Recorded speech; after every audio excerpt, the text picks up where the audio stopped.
For the past 2 months, the conversation about AI has been Mythos. Anthropic's new model, the one they decided not to release because it finds software vulnerabilities faster than anyone can patch them. Japan ordered a security review.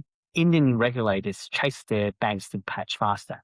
There's been a steady wave of opinion pieces about whether AI just broke cybersecurity. I don't think that's actually the main story.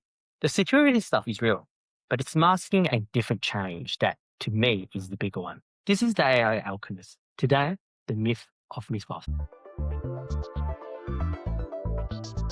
Quick recap.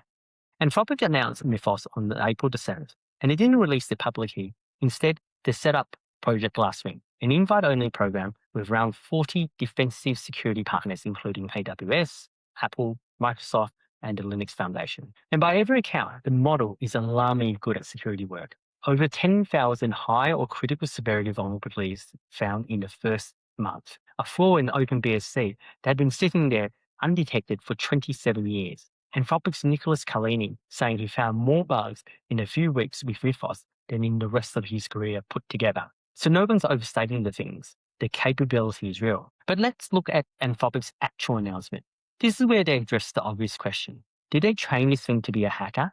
They didn't. The security capabilities, in their words, emerged as a downstream consequence of general improvement in code, reasoning, and autonomy. What they're actually saying is they built a model for, quote, ambitious projects focusing on cybersecurity, autonomous coding, and long-running agents. Long-running agents. That's the part I want to spend the rest of this on, because it has barely come out in the coverage. What's actually new about Mythos is something a little bit less glamorous than the bug finding, but what I think is more important. The model can keep working on one problem for far longer than the previous models, while holding a lot more information in its head at the same time. The benchmarks lines up with this picture. On graduate level reasoning, Mythos is essentially tied with GPT 5.4 and Gemini 3.1 Pro, and they're all within noise of each other. Where Mythos pulls ahead is on long-range context tests on the hardest multi-step coding benchmarks, SWE Bench Pro and Terminal Bench 2.0. So the advantage isn't raw intelligence at any single step. It's the ability to keep going. So once you see it this way, you can see how it would relate to working with security. Finding and exploiting a real vulnerability is rarely one clever insight. It's a long chain of steps that depend on each other. You read enough of a code base to notice that the buffer overflow on one line is only reachable if you control the input 3 files away. You chain that with another bug to escape a sandbox, another to escalate privileges. Mythos reportedly does this autonomously up to 4 bugs deep, all the way to a working exploit.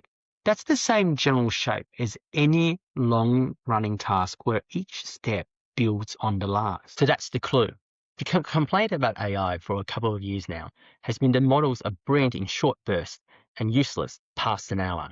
Mythos looks like the first real public sign that that ceiling is on the move. The long list of things that AI has promised pretty much depends on this exact capability. Legal cases, we have to read across thousands of documents and still remember what was on page 80 when you're on page 8,000. Engineering projects that run for a month, all of them break at this moment when the model loses the thread. So that's where I end up on this. Mythos is going to keep getting talked about as the AI that broke cybersecurity. And fair enough, it sort of did. But the security part is downstream of something more general that Anthropic had figured out that no one has since. How to keep models coherent over far longer reasoning chains than anyone else has before. Bug hunting is what's making the headlines, but the reasoning stammer is what's going to matter for us in the long term.